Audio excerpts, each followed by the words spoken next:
Hi there, welcome to Computer Science 30S. This is Liberty Basic, the lesson on subroutines. Subroutines are much like functions, except that they do not return a value. They do a process, they do not do something and then convert to something else. So it's more of a sort of, a subroutine is a good name for it because it goes and it does something sort of that takes care of details somewhere else, and then it lets you deal with bigger processes inside your mainline code. So let's have a look at sort of some of the syntax to subroutines. Very similar to blocks as they were in Scratch or BYOB, depending on what you used. So the general format in Liberty Basic is call my subname, that's the name of the subroutine, and then there's arguments that you can send, as many as you want, argument 1, argument 2, and so on. The call part happens in the main code, and then below, same as with functions, you define it, you write sub, my subname, and then you list the arguments as well. And again, use the indentation thing to sort of separate visually show the subroutine, what's inside the subroutine. Remember that the sub part is written after the final and statement in the mainline code. Again, argument 1, argument 2, and so on are the arguments or values that are passed to the subroutines. The arguments can be numerical or strings, but the types must match in the call and sub statements. So in other words, if argument 1 is a numerical, argument 1 down here must be a variable, or it must be a string as well, or a number.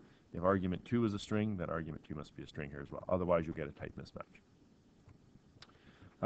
Passing by value. The variable names inside a subroutine are scoped locally, meaning that the value of any variable inside a subroutine is different from the value of a variable of the same name outside the subroutine. It basically takes the value and creates a new variable that may or may not have the same name. This is called passing by value, much like it was with functions.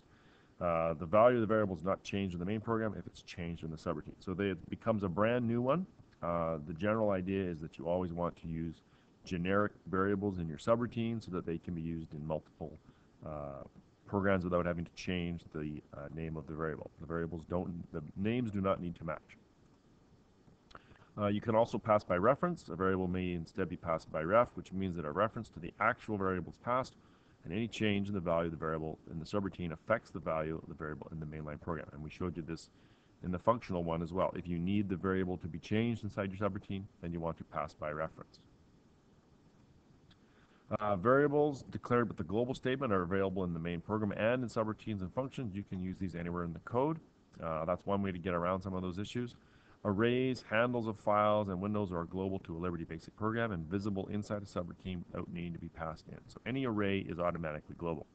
Special global status is given to certain default variables used for sizing, positioning, and coloring windows and controls. These include all these different window variables here.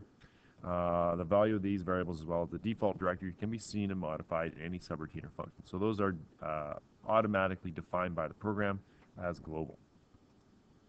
You should not overuse global variables. You're probably thinking, well, I'll just make everything global. This may allow a subroutine to accidentally change a variable it may not have intended to. It's probably not a big problem at the grade 11 stage, but as you progress, and certainly as you go to post-secondary, overusing global variables is very much frowned upon, so you want to get used to passing variables properly. This is especially true if a group is programming independently. You've got various people doing different parts. Global variables can be quite problematic. Branch labels in the square brackets are locally scoped. Code inside a subroutine cannot see the branch labels outside the subroutine, and code outside a subroutine cannot see the branch labels inside any subroutine. So you can use different branch labels inside your subroutines, and the mainline code cannot see them. So the only way to get to a branch label is to call the subroutine. They are what we call locally scoped. They are not available outside that particular subroutine. And again, subs must be placed after the main code end. Advantages to using subroutines. Similar to blocks, they make reading of the mainline code much easier. They allow for a group to code a larger program. They allow for reusing of code. They allow creation of subroutine libraries that you could have. There's quite likely a vast array, pun intended, of subroutines available online, probably for Liberty Basic and certainly for many other languages. So here's an example. I want you to write a piece of code that will draw a playing card in the main window, just out of asterisk and a number.